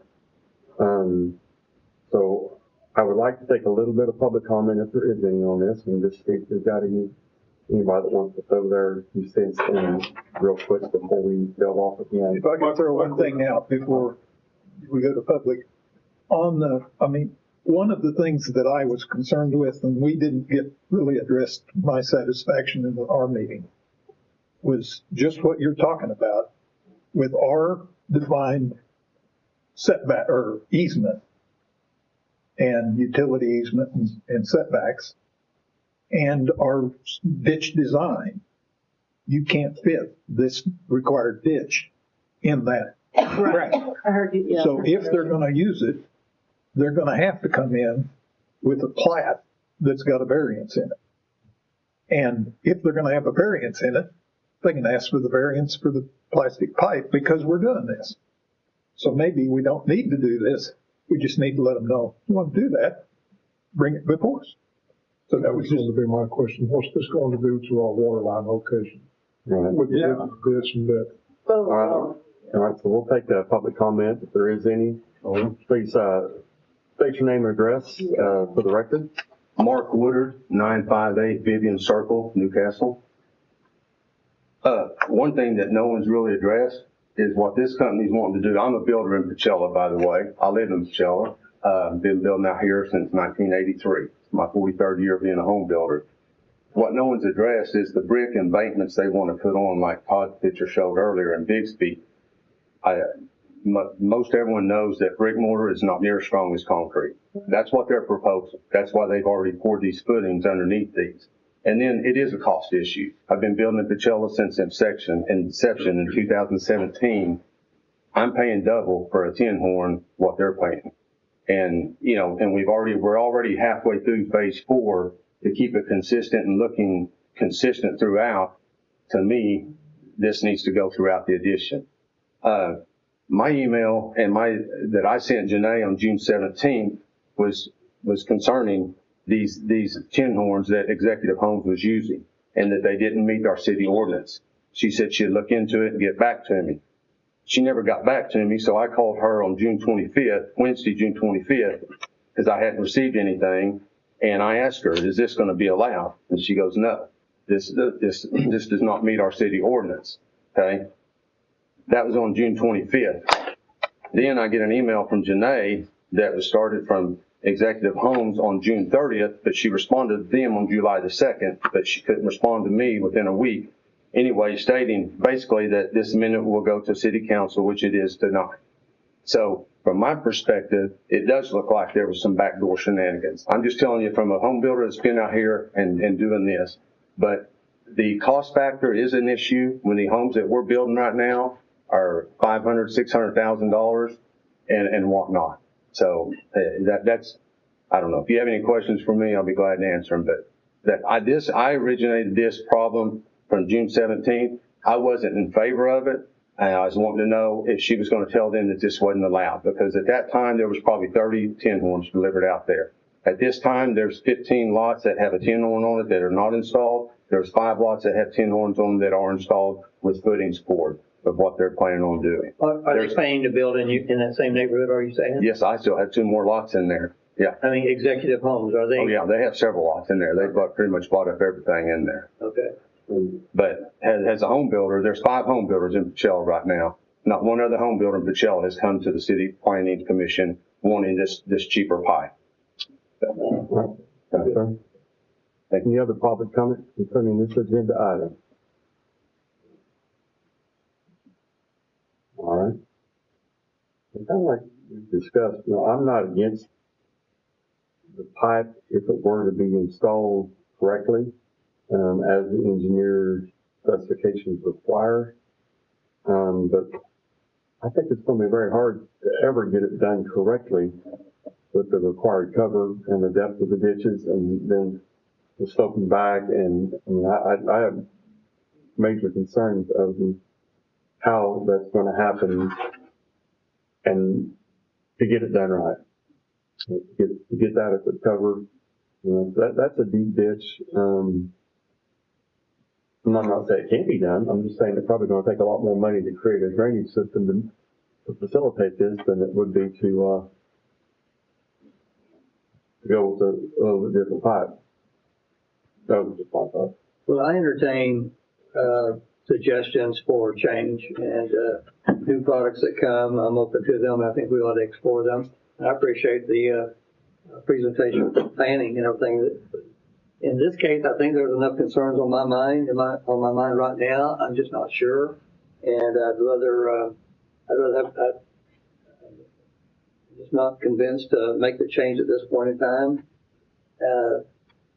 because if I can be assured that it's smooth sailing and it costs less, unfortunately, I can't dictate what someone else might do differently in a neighborhood that's different. But I have pretty high regard for these nice developments that we do have, and I do appreciate the fact that there's no drastic change. But yeah, I'm a little slow to want to make any changes on this right now. Are we talking about using this for trunk lines as well? In replacement of trunk line? What's Like- line? That's like if you have a curb and gutter section and you got curb inlets and you're tying it all together. Are we talking about using that for that as well? Because this is another, it could go that direction very easily. Yeah, but this is in regards to driveway. Just drive. Mhm. So, Janae, kind of like Gordon brought up a little earlier, say this was not approved. Say this developer wanted to request a variance. Would that be something that would have to go through the Board of Adjustment to allow this pipe, or how would that be handled? I don't see this as being a Board of Adjustment, that there's not a hardship. Wouldn't be eligible. I don't think it would meet the criteria for Board of Adjustment. That's what I was wondering. I mean, off the top of my head, I don't think it would be, and I'd have to look at it a little bit more to see. This would be just very similar to like changing the surface, changing the outer skin of a building in a sense, where it would have to come to council if they wanted something of this nature. Well, it would require an ordinance, and our ordinance would have to allow it. I mean, we'd have to allow it. Our ordinance currently allows us to do facade modifications and stuff. Separate, and it's written It now. doesn't allow us to do this Right. modification. Unless we change the ordinance. Right. If I could, just in that regard, if somebody wanted to do this in a subdivision, a lot of our subdivisions now are coming in as PUDs. They could bring this in as PUD, and that'd be an item in their PUD, and they could get it approved that way. At that time, they'd be approving the deep ditch, the wider utility. Are there any, It would be in the PUD and on the preliminary plat as Right. well, and then their final plats would have. are there to any reflect that. plats or PUDs in right now for 1 acre bar ditch, similar to neighborhoods like this that are brand new? Now, these are half acre. Half acre, whatever that, is there anything presented to the planning commission, to No. staff? Not currently. I'm just thinking out loud. So, like the current engineering where we're saying they've already got it delivered, does the current engineering show that they're engineered to be deep enough to be buried that deep anyway? No. No, No, they, actually, that's my point with the pictures of all the neighborhoods. Those bar ditches with the tin horn that's there now Right. lays at the bottom of the bar ditch, and then the cover based on that, none of them meet. If I wanted to change a corrugated metal pipe on any of those driveways, bought a house in there and I'm like, oh, I just don't like metal. Let me yank it out, I'm gonna have a hump, because the ditch isn't low enough to support the requirements for the pipe. So in our current instance where it happens to be right now where they could use it, they don't even have an engineer to be able to go That's there. why I drove around all 4 of those neighborhoods. and well, took that's pictures. why we also went and had our engineers explore that option and provide the statement that they would have to meet the specifications. So they didn't have to modify. They would have to modify, and they would have to meet the manufacturer's specifications to install that. That would be on them. I mean, we can allow Right. the use of that type of material with the ordinance change and the language where it has to meet the manufacturer's specifications on installation. Well, They would have to yeah. prove that. They would have to show us, this is what we're proposing. This is the depth of the base, meets the flow line where the culvert is. It's gonna have the fill on top. I was just They have to thinking, you show know, that to us. they don't have anything dug that deep to fit it, but they've ordered the pipe. But I don't know what the progress is on building on the lots either though, so But that might be an unfair question. Mark can tell you, he's. I mean, that may be an unfair question, I just. No, Mark, and I can show you one pipe that they have in the neighborhood right now that is slated to be at the end of a cul-de-sac. Like Carl said, and these pipes are there waiting to be installed. They're not temporary pipes. That's the end of the cul-de-sac right now, and the bar ditch isn't even cleaned out. Well, who's gonna clean the bar ditch out to the right of that photo? Is the builder gonna do it? Maybe. If not, that pipe has about 2 inches of cover over it. You can't get the pipe any deeper. You could clean out the bar ditch, But that's not gonna meet the standard. That's gonna have humps. Every one of them, if you drive through Coachella, you can go through there, you'll see the pipes that have laid with gravel on them. They do have 1 or 2 foot of cover over some of the pipes and gravel, and it's a ramp. It's a ramp. In every case they have enough cover, it's a ramp. Can I state one more thing? Yes. So, there's how many? Several that are already in. They own 50 lots that they bought in there. 50 lots times $500 is a lot of money to him. But Mark can tell you specifically what I don't have the numbers on how many he has under construction and. Well, I mean, so I would prefer not to pick on any one individual. You know, I kind of don't particularly appreciate anybody saying that our staff is catering to one individual. Staff is requested to, they brought it for council. Council is the only one that can make that decision. And so, you know, I don't really appreciate that from Mr. Woodard. If he brought something up that he wanted us to address as a potential ordinance change, we would look at it as well. That's not just catering to him. So even though you guys are focusing on one developer, we're looking at this as something that would be a potential citywide change. You're right, and that's why I went supported the neighborhoods.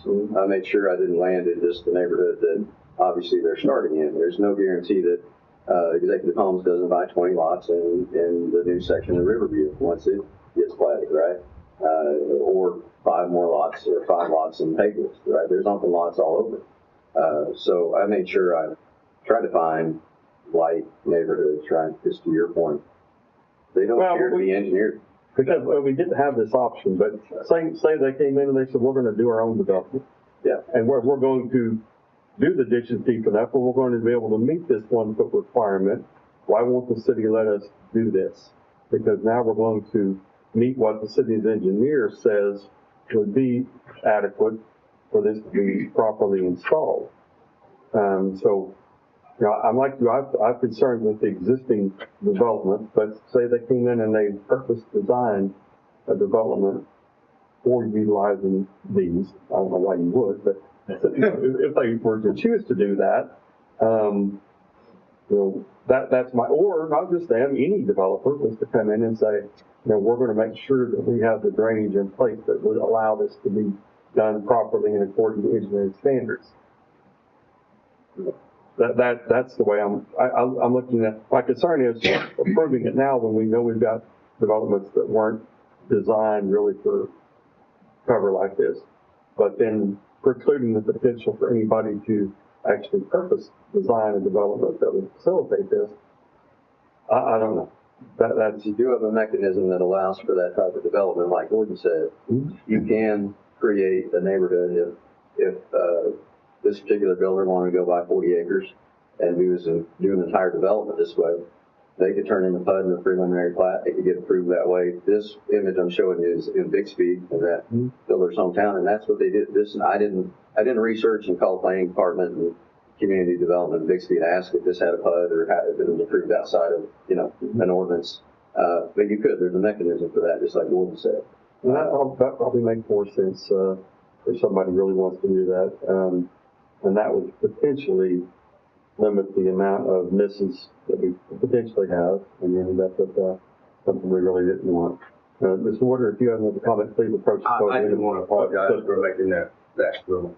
Okay, I just want to apologize for making that remark. I was just frustrated because no one had got back with me when they told me they were in a week's time. But the one other thing I want to say, and it sounds like y'all made up your mind, but if we go in there and do this requirement now and dig these 10 horns deeper to get them the coverage, now you've gotten the one next door that has a corrugated metal, and that's this high, and then this one's going to be dug out deeper. Then you're going to have water to stand in. So, anyway, it's not going to work. I think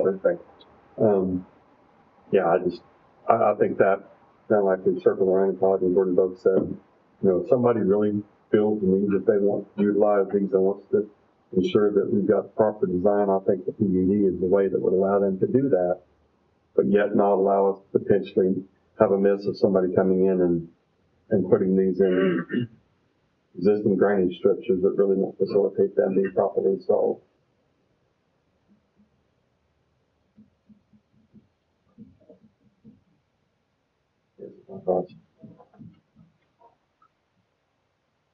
Any other comments from council or thoughts on this? So if we took action on this, I mean, if we took no action or vote, so one would be to approve it or vote not to approve it. Not to approve it, all, the ordinance remains as is, and if they want to explore a PUD, they could. It would not allow any developers that were wanting to build in its current development that has already been platted to utilize this, what be a part of an existing PUD. Yeah. The questions, kind of a general question in the sense also, today.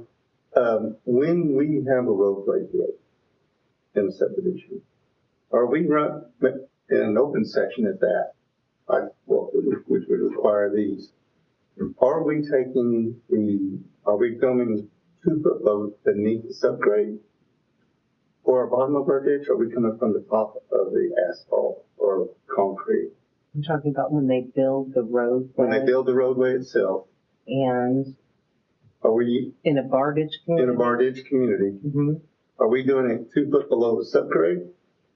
You know, where you have your surface up here Mhm. and your subgrade down here. Mhm. Are we doing 2 foot beneath that, or are we doing 2 foot from the top of that? For each ditch you're talking Yes, about? at standard typical ditch.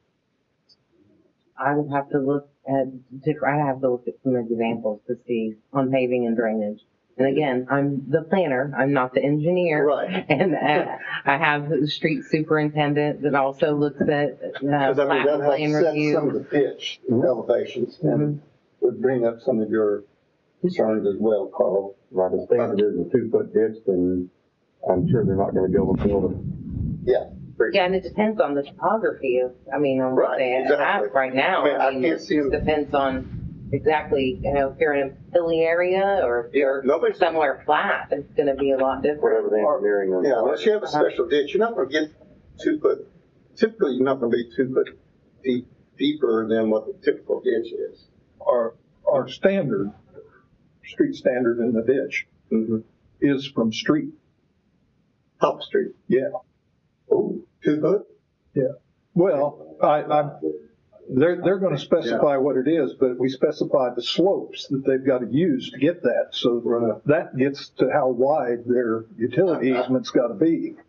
But the design standard, their planning standard, or their engineering design is gonna say how deep their ditch is gonna be. Right, but I guess what I'm getting at. Where their slopes are measured from is the top of the street. I mean, that's in our illustration, that's where it starts. You know, a typical roadway that I would design years ago, it would be 2 foot beneath the subgrade. That makes more sense. And that the reason why is, and this is the typical reason why, is that the wet perimeter of that ditch would not seep into the subgrade and get underneath the road to deteriorate. And if we are changing our standards, I'd rather see that standard change so that we're not having too shallow ditches and they're flowing back up on underneath the road or on the road. And but this would also help force those ditches down a little bit if they did a PUD and come back with special ditches that allows them to do this. I'd be okay with that. But what I'm not is if they're using the typical ditch at 2 foot from the top of the surface, we're only allowing about a foot, if not 6, 8 inches of free flow that's underneath the subgrade. I will say, and I agree, Gordon said that would be potentially a way to do it through the PUD, but also just through the platting. If the zoning is already there and you don't have to do a PUD, they already zoned E3. I know a few lots that are parcels that are like that, that have the zoning. They could change it, but through our subdivision regulations, there's a variance process to allow that. And so we wouldn't necessarily have to write it into a CUP. We're not ruling out facet plat completely, but we're just putting more emphasis on concrete and steel structure. So there is a variance process that would allow that. Within the subdivision regulations, if you're doing a plat. So not for something that's already platted. Not something that is already platted. Correct. Okay. All right, well, I think we've about beat this thing over the second to death. And I appreciate the discussion from everybody. And like I said, I hesitate to not be in favor of something that is proposed that should be installed correctly. We have an engineering letter that indicates it would be something that could work, but I do feel like there's just too many variables at play here that maybe allow it to have some issues. So I don't know that I'm going to be in support of the proposed change. However, the proposed Exhibit 4 on owner's acknowledgement, I do like that, and I would like to see something along those lines. Maybe some of the things incorporated that we did about tonight, incorporated into that, have that as something, and I don't believe has to be approved by council. That's administrative. And so that I think would be something that. It's already live on MGO, so it's So, If there's other administrative. things we need to add to it, then we're certainly some of the things we talked about tonight, I think would be, maybe include some of those in there. So those are my thoughts. So at this point in time, I'll entertain a motion. Second. I'll entertain a motion. I'll make the motion, sir. Make the motion, item 6. To, You want to vote or just disapprove? well, that was No action, basically. I would suggest a motion to postpone indefinitely with the second vote on that, and then send them off. postpone definitely. Okay. That's My your motion. only question with that, Jeff, is we need to vote since the planning commission made a hard vote. Do we need a hard vote? Something can always come back up through staff. Well, if the council's considering this item and the motion is postponed indefinitely and that's seconded and approved, then it's not coming back to the council. Unless they start the process over. The same process, The planning commission. whichever way you do it. If you vote no tonight, it still has to be brought back here. If you postpone indefinitely, it still has to be brought back here. Right. It just gives you a way to formally vote on tonight when your discussion was. Solidify that. But what would be the benefit of postponing indefinitely versus, That's my point. vote to deny? It's a soft Or no. not It's a soft no. It's a parliamentary issue. It's a fellow in the face Robert's instead of a. rules, you know, have people make a negative vote and make a motion that denies something. Okay. And then there's a second to deny it. That's, we're not discussing more than, we're not. So it's just a parliamentary process. Then I But make you the get the same motion, result. then I make the motion to deny. Is that?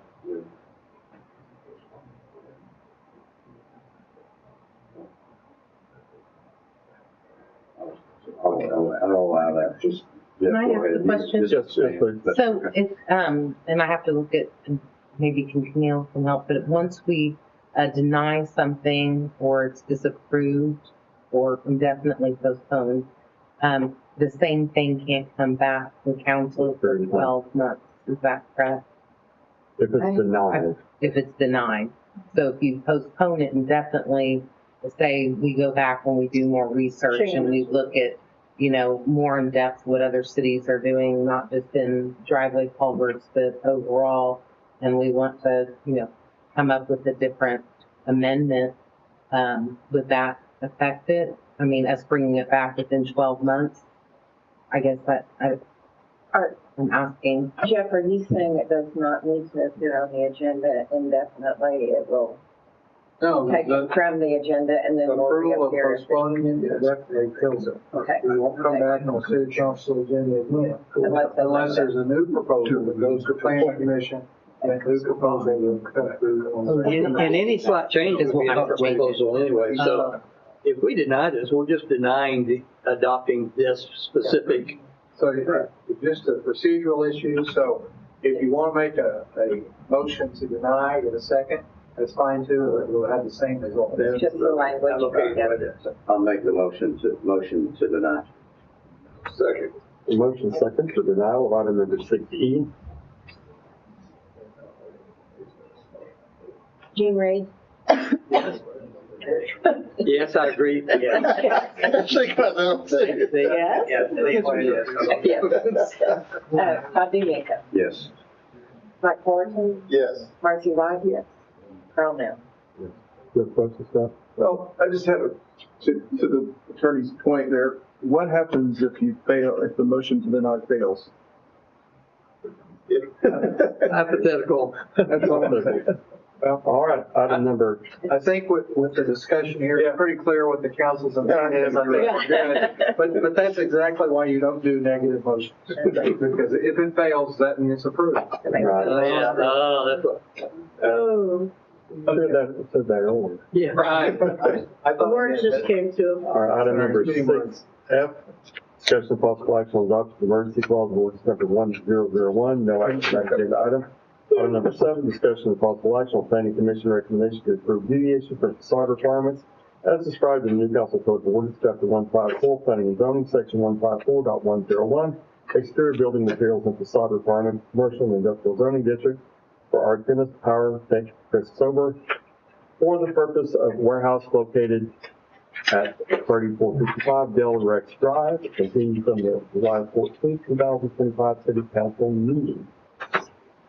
Just a recap and update on this item.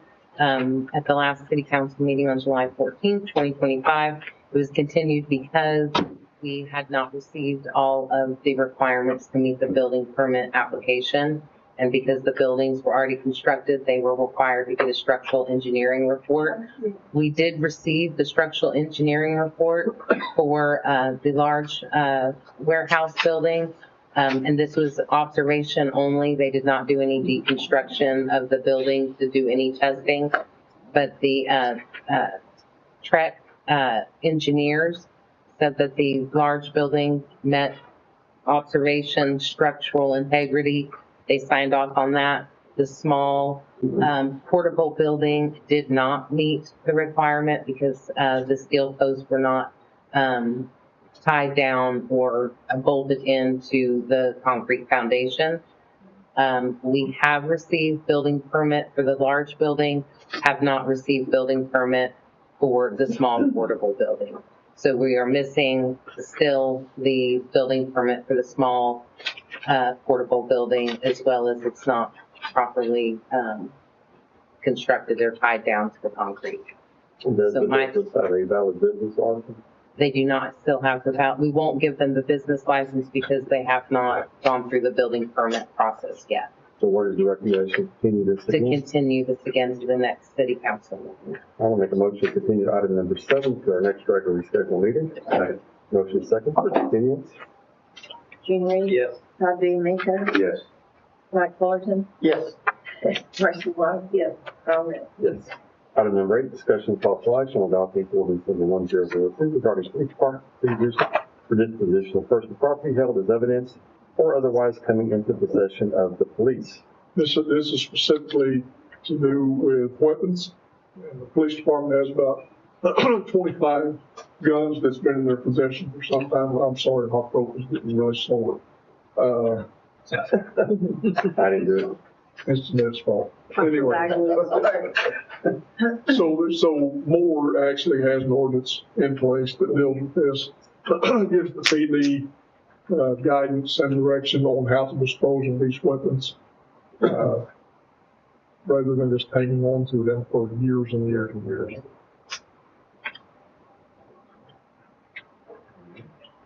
Questions about the proposed ordinance? Everyone say a motion. Make motion to approve agenda item 8 as written. Second. Motion second for approval of item number 8. He was the second. I was second. Jean Reed? Yes. Todd DeMeco? Yes. Mike Fullerton? Yes. Marcy White? Yes. Carl Nell? Yes. Item number 9, discussion and possible action of the Office of Emergency Clause, ordinance number 1002. Motion to approve agenda item 9. Second. Motion second for approval of item number 9. Jean Reed? Yes. Todd DeMeco? Yes. Mike Fullerton? Yes. Marcy White? Yes. Carl Nell? Yes. Item number 10, discussion and possible action on authorization to purchase a new 2025 Ford Interceptor at state contract price of $47,544 and authorization to purchase equipment from each lease unit in the amount of $29,865.13. This will replace the unit that was struck by lightning a few months ago. And we will actually purchase this with funds that were received from, I believe it was Task Force 21, on a bus that was made 3 years ago. And cash was actually confiscated, and we're just now getting our portion of that. Little over $101,000. Absolutely. We'll still have some funds left over. Those were some expensive features added to that. I don't know. Yeah. I actually went thunder earlier. I thought, I hope that didn't hit me. We have another motion. And we do have a few funds that came from that police car that will actually go toward this as well. I was wondering what we got from. Well, I make a motion to approve agenda item 10. I'll second. Go ahead. I've got it. Second. Motion second for approval of item number 10. Jean Reed? Yes. Todd DeLuca? Yes. Mike Fullerton? Yes. Marcy White? Yes. Carl Lynn? Yes. Item number 11, discussion of possible action on adoption of cemetery rules and regulations as revised. Basically, the only changes to this is moving the footstones to 2 feet from the end of the hole, I guess, or grade. I can't remember how it was written yet. Yeah, when we developed the cemetery, one of the desires of the council at that time was that we have it designed by a professional cemetery design firm and that we get as many lots as we possibly can, which means that our lots are very, very small and very tight. And so what we've had now is footstones that are being put at the end of one grave that are basically almost touching the gravestone on the adjacent grave. There's no way for anybody to walk by that gravestone without walking on the footstone. And so this would require a 2-foot spacing between the footstone and the gravestone of the adjacent lots. A lot of cemeteries, you have much bigger lots and there's not the issue, but with our tight lots, we have that issue in our cemeteries. But there also some specified how high it could be. It's supposed to be flush, I believe. Right. Yeah.